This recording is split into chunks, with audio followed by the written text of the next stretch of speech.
Hi everybody, thanks for checking out our latest upload. In our last episode, which was all about my story, many of the comments were, "What the heck does Jules do? You do everything, Susie." But the reality is quite different. Without Jules, there wouldn't be the story of Emerald Steel. First and most importantly, when Jules decides to do something, you can bet your life he will do it. In our 38 years of marriage, there hasn't been a single time that he got something in his mind and didn't accomplish what he set out to do. He is the most focused person I have ever met, and in this video, we'll show you just a few of the many things that he does to keep our ship afloat and on a steady course. So for starters, it was totally Jules' idea to build our own sailboat, and believe me, he put his heart and soul into it. So many times after I had long since fallen asleep, Jules would be up for hours, planning our next move in the building process. And yes, I did do every bit of the welding, but as anyone knows who's ever worked with steel, that is only a part of it. The cutting, grinding, and fitting is a very hard job, not to mention all the heavy lifting, fiberglassing, etc., etc. But Jules never gave up, and we ended up being the last people to enter the boatyard, but the first to leave it, because of his determination and commitment.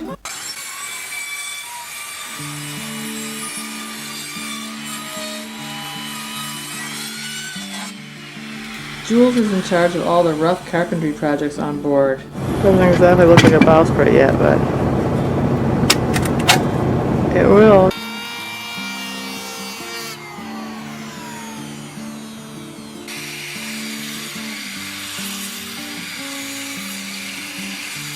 Came time to build our new bowsprit, he built it on deck. After all, that was just a small project compared to the time he built our main mast on board. He's always up for it and makes everything seem easy. He never ceases to amaze me when everybody says it can't be done or it's never been done that way, and he just ignores all the naysayers and gets the project done.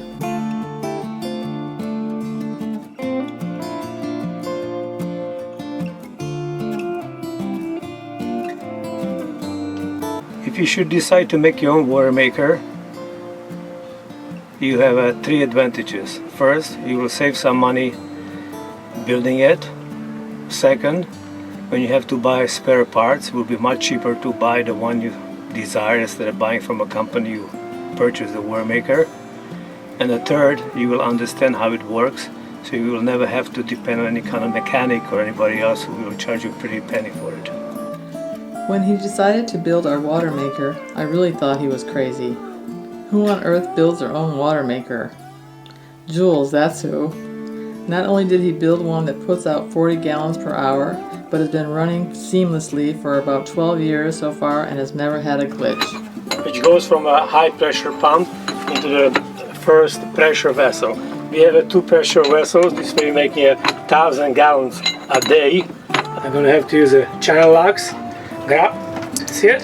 And now it is. Here you got a membrane. This is the old membrane which served us 10 years. When it came time to designing our electrical system, he designed and built a system that was simple yet stood the test of time. Our batteries last an average of 10 years and are mainly charged by our solar panels. Because the original fitting is a cast aluminum, so you're going to have to fabricate it by welding steel. This time we're going to make out a mild steel, so you don't have to worry about cracking on us the way the original fitting did. As far as his engineering skills go, all I can say is this. While he doesn't have any formal training, he never ceases to amaze me with his abilities to design, build, and make emergency repairs aboard Emerald Steel. Whether it's fabricating a new engine mount bracket when ours broke, or figuring out how to convert our old manual windlass to hydraulic, he always manages to get the job done. Here's the windlass control lever and the box we built to cover it. We also built a fiberglass cover for the chain and sprocket.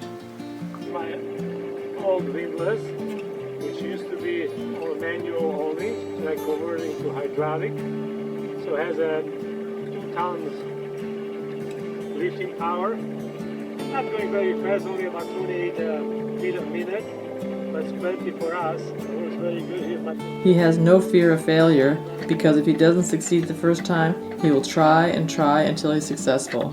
The manual works just as good as the power, right? With all the gearing on it, it's a very strong tool. Jules comes into his element when the pressure is on. I think he actually enjoys the challenge. Once on the way to Hawaii, in dicey conditions, he spent hours and hours missing several of his off watches to repair our injector pump so our engine would be running when we entered Hilo Harbor. So first one is done, have 2 new O-rings. Just like always, nothing is as easy as appears to be. The O-rings was the right size, but here they give me 2 washers which act like a sealer to seal the thing. And there are recesses out here, and those washers are a bit too big. I will be using a stone grinder, and hopefully I'm gonna be able to take enough of the washer to make her a little bit smaller so she fits into that recess, so we are going to be able to use my engine again. As everyone knows, there is a lot of confusion about electrolysis in steel boats, so it's very helpful that Jules knows how to prevent it and has kept our boat afloat and in good condition for all of these years. It will be a nice ground strip installed with blocking capacitors for a grounding on my SSB radio. What they do, they stop DC current going through, so prevents electrolysis on a steel boat. He always takes his turn at the helm when the weather is at its worst, and lets me sleep more than I should because he thinks I need the extra rest, many times to his own detriment by becoming sleep deprived. And when it comes time to do any type of monotonous task, such as hanging off the back of the boat upside down for 2 hours so he could get most of the netting off our prop, he's the one that will always rise to the occasion. So far we're getting a lot off, but we've still got more there wrapped around our propeller. Hopefully we're going to be able to get the whole thing off. Jules is not exactly a pushover, and I know that he would defend us if the need arose. You can use as a belaying pin. It's what you call a persuader. So make sure if somebody doesn't understand you, they get the message. So it's a kind of nice handy club. Boat was dragging his anchor. I had to push him off, and now I'm tying my line and holding him from going on the shore, and hoping my big anchor is going to hold both of us till the people get back. And now go, Pepper!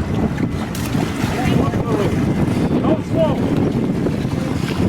So, in conclusion, I would like to say this. As one of our viewers commented a while back, Jules, you're as original as a sunrise, buddy. That pretty much sums him up. He is a complete original, and I guess that's what I love and admire most about him. Aside from all the many talents that I've outlined here, it's that he absolutely stands by his convictions, and he doesn't ever waver. He's strong, he's steadfast, he's committed, and yet he's a very sensitive person that's always there for the underdog, helpful to people in need, and whether it's assisting other cruisers to re-anchor their dragging boat, he does it all with a sense of seriousness and gravity. And although this video is not about our relationship and what makes it successful, I can say that Jules and I are both halves of a whole. We complement each other, and where I'm weak in certain areas, he's strong and vice versa, totally willing to let one or the other do their thing as they see fit, with the other one standing by as a helpmate.